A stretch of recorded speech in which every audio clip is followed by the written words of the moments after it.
जय जोहार, नमस्कार। दैनिक छत्तीसगढ़ चैनल देख रहे हैं आप और छत्तीसगढ़ प्रदेश की आज की सभी प्रमुख बड़ी खबरों को एक एक करके हम आपको विस्तार से बताएंगे। इससे पहले अगर आप छत्तीसगढ़ प्रदेश के हैं, छत्तीसगढ़ समाचार ठीक इसी प्रकार रोजाना देखना चाहते हैं तो नीचे लाल कलर का सब्सक्राइब बटन दिया है, जिसे दबाकर इस चैनल को आपको सब्सक्राइब करना है। शुरुआत करते हैं पहली बड़ी खबर के साथ। छत्तीसगढ़ के 10,000 से भी अधिक कर्मचारी छत्तीसगढ़ सरकार से नाराज सामने आ रहे हैं। सरकारी विभाग के ड्राइवरों का बड़ा ऐलान हुआ है। दरअसल छत्तीसगढ़ के अलग अलग सरकारी विभागों में ड्राइवर का काम कर रहे कर्मचारी बेहद गुस्से में है। उन्होंने अपने साथ हो रहे प्रशासनिक अनदेखी के खिलाफ नाराजगी जाहिर करते हुए अफसरों को चेतावनी दी है। इन कर्मचारियों ने ऐलान कर दिया है कि वक्त रहते अगर इनकी मांगों को नहीं माना गया तो अनिश्चितकालीन हड़ताल पर चले जाएंगे। ऐसे में विभागों की गाड़ियों के पहिए थमने के आसार भी दिख रहे हैं। राजधानी रायपुर में प्रदेश शासकीय अर्ध शासकीय वाहन चालक एवं यांत्रिकी कर्मचारी संघ के बैनर तले इन ड्राइवरों ने एक दिवसीय हड़ताल का आयोजन किया था। पूरे प्रदेश के सैकड़ों की तादाद में ड्राइवर रायपुर पहुंचे और अपनी मांगों का ऐलान एक ज्ञापन प्रशासनिक अफसरों को सौंपा। इस आंदोलन के बाद अब संघ ने 1 महीने का अल्टीमेटम जारी किया है। कहा गया है कि अगर इसके बाद भी अफसरों के कानों पर जू नहीं रेंगती है तो अपना काम बंद कर देंगे, गाड़ियों की चाबी अफसरों को सौंप देंगे। तो वहीं पूरे प्रदेश में 10,000 से भी अधिक ड्राइवर्स सरकारी विभागों में गाड़ी चलाने का काम करते हैं। ऑनलाइन एग्जाम को लेकर दुर्ग विश्वविद्यालय में बड़ा बवाल सामने आ रहा है। एनएसयूआई के कार्यकर्ताओं ने किया विश्वविद्यालय का घेराव, कहा पढ़ाई जैसे कराई वैसे ही परीक्षा ले। दरअसल बात कर रहे हैं, राज्य शासन ने कोरोना के घटते संक्रमण को देखते हुए सभी प्रतिबंध हटा दिए हैं। इसके बाद भी हेमचंद यूनिवर्सिटी दुर्ग के छात्र ऑनलाइन एग्जाम कराना चाहते हैं। अपनी मांगों को लेकर एनएसयूआई के बैनर तले बीते दिन हजारों की संख्या में छात्र छात्राओं ने रैली निकाली और विश्वविद्यालय का घेराव कर वहां घंटों तक नारेबाजी की। कोरोना संक्रमण की स्थिति को देखते हुए वर्ष 2021 व 22 में विश्वविद्यालय व उससे संबद्ध सभी महाविद्यालयों की परीक्षाओं को ऑनलाइन कराए जाने की मांग की जा रही है। इसी को लेकर एनएसयूआई के छात्रों द्वारा बीते दिन हेमचंद यूनिवर्सिटी दुर्ग का घेराव कर दिया गया। एनएसयूआई के जो प्रदेश सचिव आदित्य नारंग हैं, इनके मुताबिक कोरोना का संक्रमण अभी पूरी तरीके से कम नहीं हुआ है और इसके चलते विश्वविद्यालय ने साल भर ऑनलाइन पढ़ाई करवाई है। ऑनलाइन पढ़ाई होने से टीचर्स और स्टूडेंट्स सभी को कठिनाइयों के बीच अपना कोर्स पूरा पढ़ना पड़ा है। ऐसे में इसे देखते हुए वर्ष 2021 व 22 में महाविद्यालयों में होने वाली समस्त परीक्षाओं को भी ऑनलाइन पद्धति से कराए जाने की मांग इस छात्र संगठन द्वारा किया गया है।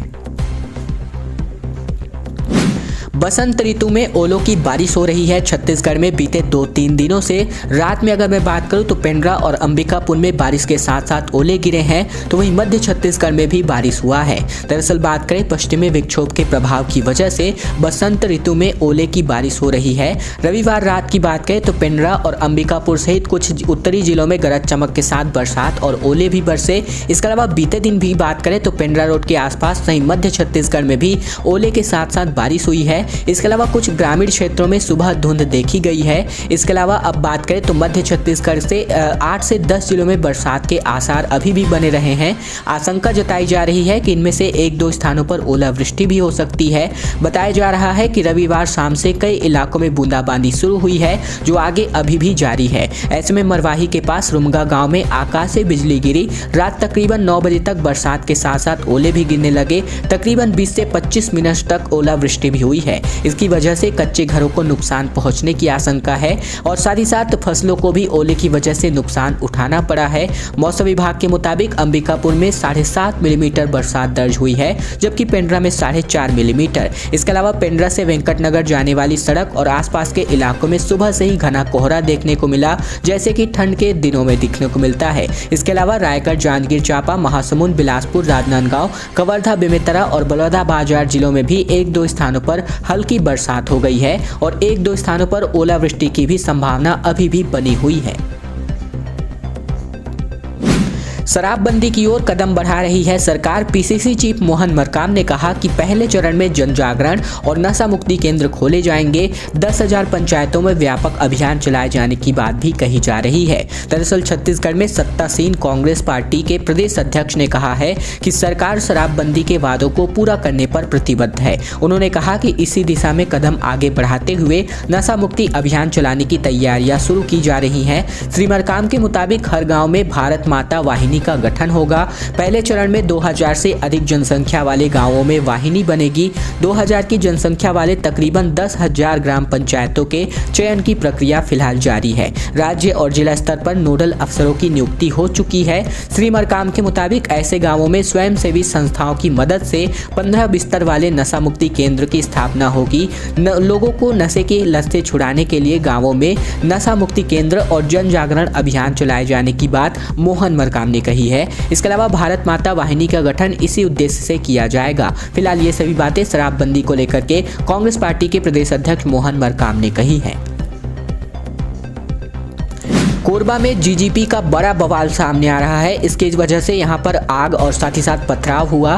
पार्टी सुप्रीमो की मूर्ति खंडित पड़ने पर भड़क गए, जबकि 5 गाड़ियों में आग लगा दी गई। दुकानों में भी जमकर तोड़फोड़ मचाया गया। दरअसल गोरवाना गणतंत्र पार्टी यानी कि जीजीपी के कार्यकर्ताओं ने बीते दिन कोरबा में भयंकर बवाल कर दिया। कार्यकर्ता पार्टी सुप्रीमो हीरा सिंह मरकाम की मूर्ति खंडित करने से काफी नाराज थे। उन्होंने मुख्य आरोपियों की गिरफ्तारी की मांग को लेकर हंगामा कर दिया। बताया जा रहा है कि कार्यकर्ताओं ने यहां घरों में पथराव भी किया है, साथ ही 5 बाइक को जला दिया है। इसके अलावा कुछ गाड़ियों में तोड़फोड़ और दुकानों में भी तोड़फोड़ का मामला जो है सामने आया है।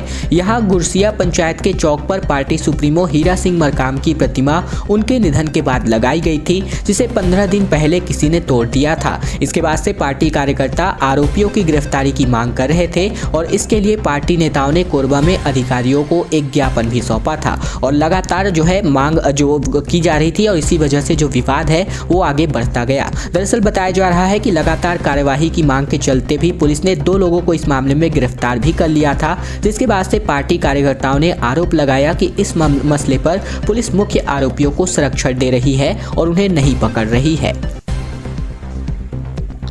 अब बात करते हैं छत्तीसगढ़ के विधानसभा सत्र की। छोटे सत्र में सवालों की बारिश लग गई है। छत्तीसगढ़ के विधायकों ने सरकार से लगभग 1523 सवाल पूछे हैं। 7 मार्च से बजट सत्र प्रस्तावित है। दरअसल बात करें छत्तीसगढ़ विधानसभा का बजट सत्र बीते आगामी 7 मार्च से शुरू हो रहा है। यह सत्र हर साल की अपेक्षा छोटा होगा। इसमें केवल 13 बैठकें प्रस्तावित हैं, लेकिन इन्हीं 13 दिनों के लिए विधायकों की ओर से सरकार पर सवालों की बारिश हो गई है। विधायकों ने 1523 सवाल अब तक लगा दिए हैं। विधानसभा सचिवालय के मुताबिक सवाल लेने की शुरुआत 4 फरवरी से हुई थी। पहले दिन केवल 63 सवाल आए। उसके बाद विधायकों की ओर से भेजे गए सवालों में तेजी आई। 25 फरवरी की शाम तक विधायकों ने 1523 सवाल पूछे थे। इनमें से 742 सवालों को तारांकित किया गया है, यानी कि इन सवालों पर विधायकों को सदन के भीतर पूरक प्रश्न करने का भी मौका मिलेगा। वहीं 741 सवालों को अतारांकित श्रेणी में रखा गया है और इन सवालों को केवल लिखित उत्तर विभागीय मंत्री की ओर से मिलेगा और इस पर पूरक प्रश्न नहीं पूछे जा सकते हैं। दरअसल जैसे ही सत्र शुरू होगा, आपसे रिलेटेड हर एक जो सवाल है जो विधायकों द्वारा लगाए गए हैं आपके क्षेत्र से, वो आपके छत्तीसगढ़ विधानसभा में पेश होने जा रहे हैं, तो इसको जरूर देखिएगा। शिवरात्रि पर कुलेश्वर महादेव की विशेष पूजा अर्चना होने जा रही है। आज के दिन राजिम माघी पुन्नी मेले के समापन में मुख्यमंत्री भूपेश बघेल होंगे मुख्य अतिथि। इसके अलावा प्रदेश के संत भी यहां पर जुटने जा रहे हैं। दरअसल आज बात करें तो मार्च में महाशिवरात्रि के दिन राजिम में चल रहे माघी पुन्नी मेले का समापन होगा। 16 फरवरी से चले आ रहे इस मेले में शिवरात्रि के मौके पर नदी के बीचों बीच बने मंदिर में जो है विशेष पूजा अर्चना होगी। साथ ही साथ शाम के वक्त यहाँ समापन संध्या का आयोजन होगा। कार्यक्रम के मुख्य अतिथि मुख्यमंत्री भूपेश बघेल होंगे और यहाँ प्रदेश भर से अलग अलग आश्रमों और मठों के प्रमुख संत भी पहुंचने जा रहे हैं। स्थानीय कलाकार और अपने गीत संगीत की प्रस्तुति देंगे। कार्यक्रम में सभी कैबिनेट मंत्री भी पहुंचेंगे। गरियाबंद जिला प्रशासन इसकी तैयारियों में जुट चुका है। मंदिर परिसर के पास ही पार्किंग का बंदोबस्त भी किया गया है। राजिम विधायक अमितेश शुक्ल के मुताबिक राजिम की इस पवित्र भूमि को छत्तीसगढ़ का प्रयाग के नाम से जाना जाता है। पुन्नी मेला सदियों से होता रहा है और वर्तमान सरकार ने 15 दिनों के लिए इस इलाके में शराब दुकानों को बंद किया है, जो बहुत ही ऐतिहासिक निर्णय है। सड़कों पर उतरे हैं वकील, राजस्व कोर्ट के अधिवक्ताओं ने बंद किया अपना काम। राज्यपाल के पास जाकर बोले इन अदालतों में भ्रष्टाचार फैला है, इसे रोकिए। दरअसल छत्तीसगढ़ की राजधानी रायपुर में बीते दिन भर राजस्व न्यायालय में वकीलों ने कोई भी काम नहीं किया। काम बंद करके वकील जो है सड़कों पर उतरकर जमकर इन्होंने नारेबाजी की। भ्रष्टाचार के खिलाफ इन वकीलों में काफी गुस्सा नजर आया। सभी ने राजभवन तक पैदल मार्च निकाला और वहां सभी वकीलों ने राज्यपाल अनुसुईया उइके से मुलाकात की है। इस विरोध प्रदर्शन और काम बंद किए जाने के बारे में जिला अधिवक्ता संघ के अध्यक्ष आशीष सोनी ने बताया कि कुछ दिन पहले रायगढ़ के राजस्व न्यायालय में तहसीलदार और वकीलों के बीच हुई मारपीट की वजह से हम अधिवक्ताओं का समर्थन कर रहे हैं। इसके अलावा राजस्व न्यायालय में कई तरह के भ्रष्टाचार फैले हुए हैं, जिसकी वजह से वहां आम लोगों को भी दिक्कतें आती है। ये सभी बातें वकीलों ने कहते हुए बीते दिन अपना कामकाज बंद रखा। यात्रीगण कृपया ध्यान दें क्योंकि सुपरफास्ट से लेकर के लोकल तक 24 ट्रेनें रद्द की जा चुकी हैं। कुल मिलाकर 9 मार्च तक शालीमार, नौतनवा एक्सप्रेस जैसी गाड़ियां भी रद्द हो गई हैं। दरअसल बात करें ट्रेनों में सफर करने वाले यात्रियों के लिए रेलवे प्रशासन ने खेद व्यक्त किया है। दरअसल दक्षिण पूर्व मध्य रेलवे के बिलासपुर रेल मंडल के छुल्हा और अनूपपुर सेक्शन के बीच दोहरीकरण लाइन कनेक्टिविटी का कार्य किया जाएगा और इसके चलते इस मार्ग में 28 फरवरी से 24 गाड़ियों को कैंसिल कर दिया गया है। रेलवे प्रशासन की ओर से अधोसंरचना विकास के लिए लगातार काम किया जा रहा है। इस कड़ी में दक्षिण पूर्व मध्य रेलवे बिलासपुर मंडल के छुल्हा अनूपपुर सेक्शन में दोहरीकरण लाइन की इलेक्ट्रिसिटी का काम किया जाएगा और इसके चलते 28 फरवरी से लेकर 9 मार्च तक इस रूट की गाड़ियों को रद्द किया जा चुका है। इसके अलावा इस काम के पूरा होते ही गाड़ियों की टाइमिंग एवं स्पीड में जो है तेजी आएगी। छत्तीसगढ़ से कौन बनेगा राज्यसभा सांसद? विधानसभा अध्यक्ष चरणदास महंत ने जताई है इच्छा।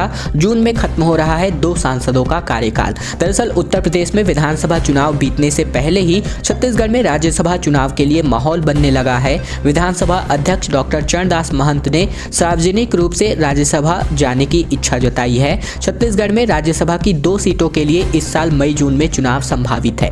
कोरिया जिले में प्रेस से चर्चा के दौरान विधानसभा अध्यक्ष डॉक्टर चरणदास महंत ने कहा कि अब वे राज्यसभा जाना चाहते हैं। सीएम और हाईकमान का निर्देश होगा तो राज्यसभा में चयन होगा। मैंने अपनी इच्छा जताता भी रहूंगा। और डॉक्टर महंत ने यह भी कहा कि मैं विधानसभा और लोकसभा जा चुका हूं, 11 बार चुनाव लड़ चुका हूं और ऐसे में राज्यसभा में एक बार सेवा करना चाहता हूं।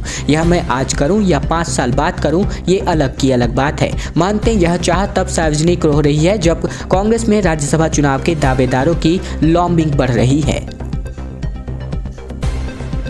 छत्तीसगढ़ में विपक्ष का लक्ष्य तय हो चुका है। बृजमोहन अग्रवाल युवा मोर्चा कार्यकर्ताओं से बोले 17 महीने हैं हमारे पास, 2023 में बीजेपी सरकार बनानी है। दरअसल पिछले चुनावों में 15 साल की सत्ता के बाद 15 सीटों में सिमटी भाजपा इस बार कोई चूक करना नहीं चाहती। पूर्व मंत्री और विधायक बृजमोहन अग्रवाल को कार्यकर्ताओं में जोश भरने का जिम्मा सौंपा गया है। एक खास बैठक लेकर बृजमोहन अग्रवाल ने भाजयुमो के कार्यकर्ताओं से कहा कि जोश के साथ होश से काम ले, हम विपक्ष में है, हमें संघर्ष करके 17 महीने में 2023 में भारतीय जनता पार्टी की सरकार लानी है। बृजमोहन अग्रवाल ने कहा कि युवा जनता के बीच जाकर सेवा कार्य कर अपनी पहचान बनाएं। वो रायपुर में भाजयुमो के माना मंडल कार्य समिति की बैठक को संबोधित करते हुए बोल रहे थे। अग्रवाल ने कहा कि छोटे छोटे सामाजिक काम जैसे किसी गरीब का राशन कार्ड बनवाना, गरीब बीमार का इलाज करवाना, बिजली के खंभे लगवाना इत्यादि जो भी गरीब के जो यहाँ पर जो गरीब हैं, जो आवश्यक लोग हैं, इनके कार्य को जरूर करें। ये सभी बातें बृजमोहन अग्रवाल ने कही हैं।